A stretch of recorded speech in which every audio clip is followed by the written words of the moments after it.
So good afternoon and welcome to our first breakout session, Funding Your Hires. My name is Carolyn Lee. I'm a business developer on the Waterloo Co-op team, working with new employers to hiring co-op and helping them access funding opportunities.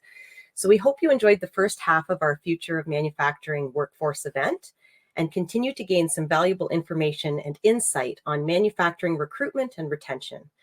For this session, we're going to discuss hiring co-op students and, most importantly, how to fund these hires.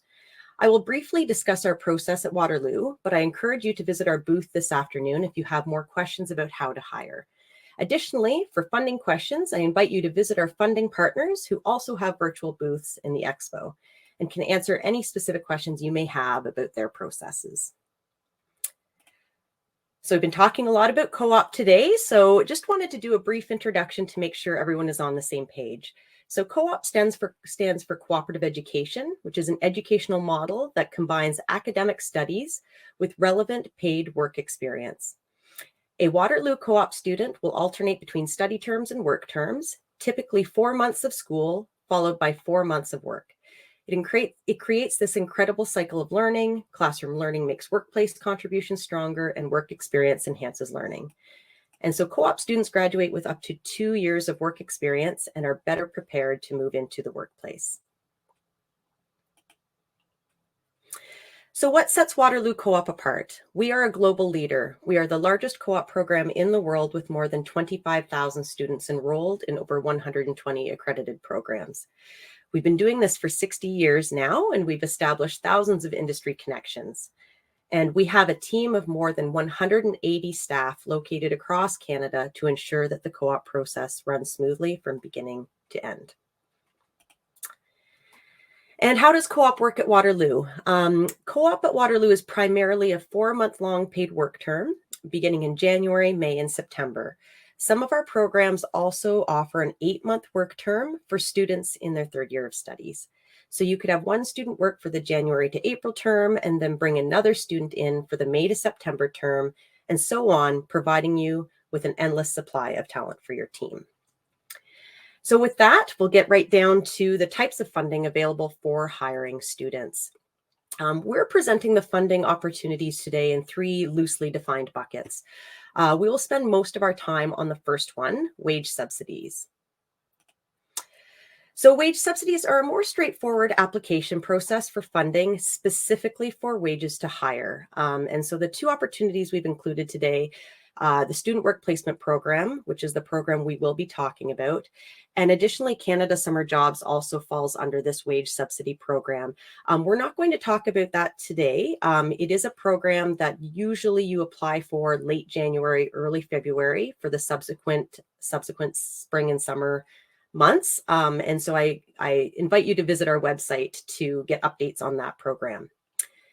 Additionally, there are tax credits. Ontario and Quebec have refundable tax credits that can be applied against wages and salaries paid to students. Other provinces have a variety of tax credits that can cover some of the costs associated with hiring students. And please visit, once again, our website to be directed to these sources. And lastly, project and research funding. These funds or grants usually require more information about the work or project during the application process. Many also include an industry academic partnership, and the funding can be used for operational costs as well as wages or salaries for students. We won't be spending any time on this again today. We have a short duration of time, but once again, invite you to visit our website to see the list of available opportunities and links to the organizations administering the funding. So the Student Work Placement Program, or SWIP, is a federal program under Employment and Social Development Canada, ESDC, to provide post-secondary students across Canada paid work experience related to their field of study. The ESDC has designated industry partners to administer the program, each with a distinct industry or sector focus.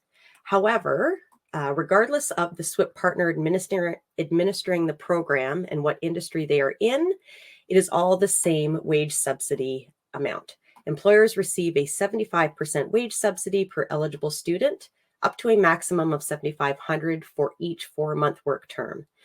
It's important to note that this 75% amount has only been approved currently until March 31st, 2022, which is when we will find out if the program is changing at all.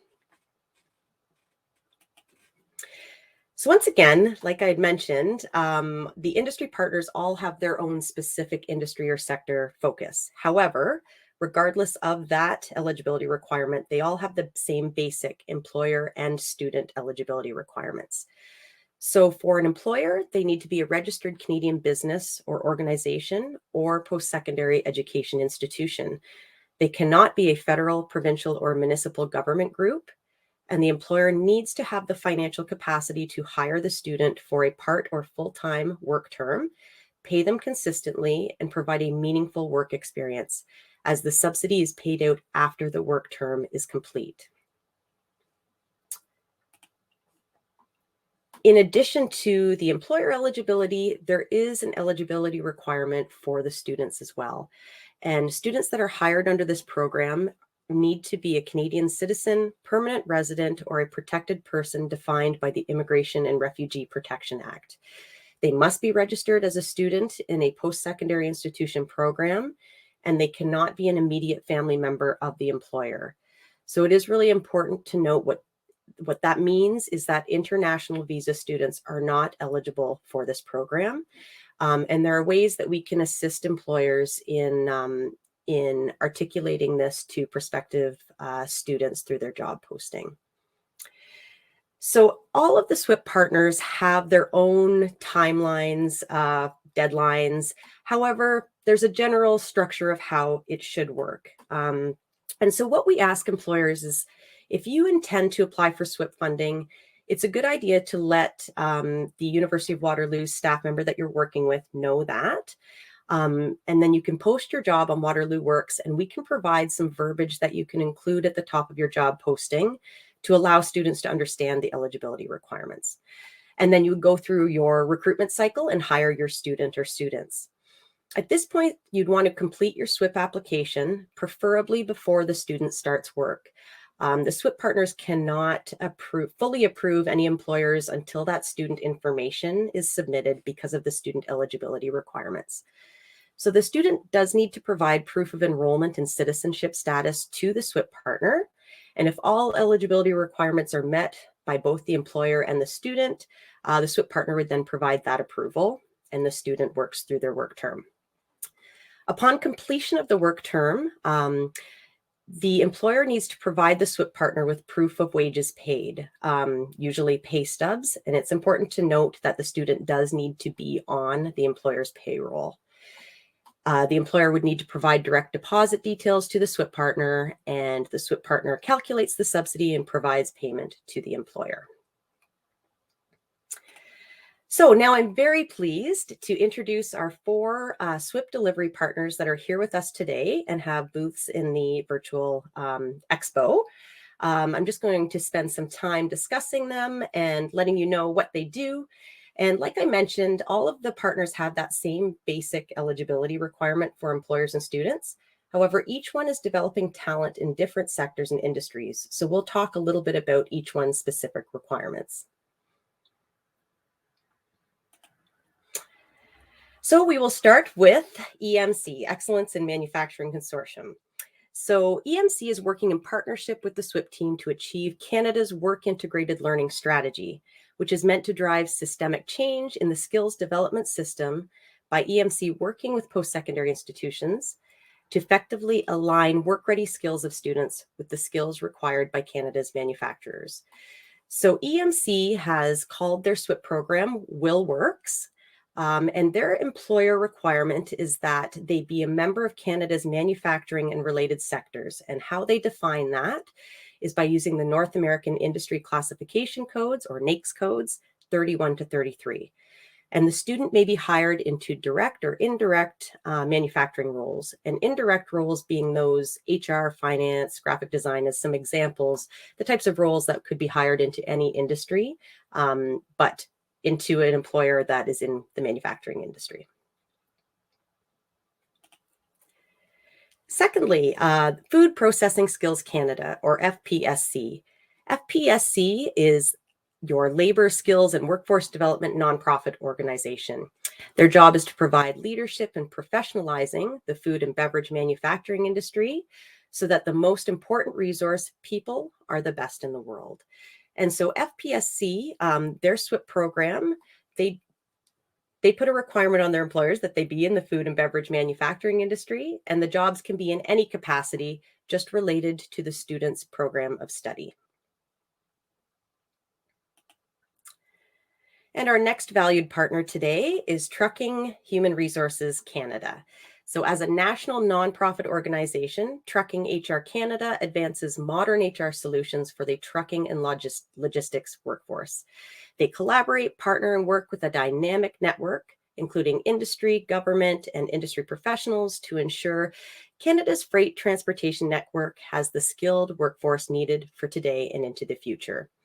So, Trucking HR Canada, their SWIP program requires that employers must be within the truck transportation and logistics industry, and the placement must be in the trucking or logistics sector or fulfilling a trucking and logistics job function. And last but not least is our valued partner, Ontario Chamber of Commerce. And so for more than a century, the OCC has undertaken important research on Ontario's most pressing policy issues, advocating for solutions that will foster the growth of Ontario businesses and lead to the creation of jobs in the province. Through their focused programs and services, they support businesses of all sizes, encouraging workforce development and inclusive economic growth. So OCC has called their SWIP program the Talent Opportunities Program. And the interesting point about OCC is that they do not have an industry requirement for either the employer or the job. It's just the work must be related to the student's field of study. And it is important to note here that they are the Ontario Chamber of Commerce, but OCC does fund employers across Canada, coast to coast. And my last slide on funding today is really to tie it all together and provide some insight on what programs can be combined and which ones cannot. So it is really important to note that SWIP cannot be combined with another federal funding source. So funds from, example, MyTax, NSERC, or NRC cannot be used for a student's wages if they are SWIP funded. Placements can be partially funded by non-federal government funds, so provincial, municipal, or territorial, provided that these funds and the funds from the SWIP together do not exceed 100% of the gross wages paid to the student during the placement. And lastly, stacking with provincial tax credits is allowed, but it is the employer's responsibility to follow their provincial tax credit guidelines and consult a tax professional. Wage subsidy funds cannot be counted towards any tax credits, only the actual paid wages by the employer that are not subsidized through the program. So thank you so much for attending our first breakout today. Please visit our SWIP partners who have virtual booths to learn more about their specific timing and deadlines and to get your applications in. Additionally, we do have 2 other expo booths with the Engineering Office of Research and my Waterloo Co-op Business Development colleagues at another booth. So our next breakout session at 1:30 is Expanding Manufacturing Skills, Why You Need Arts Talent.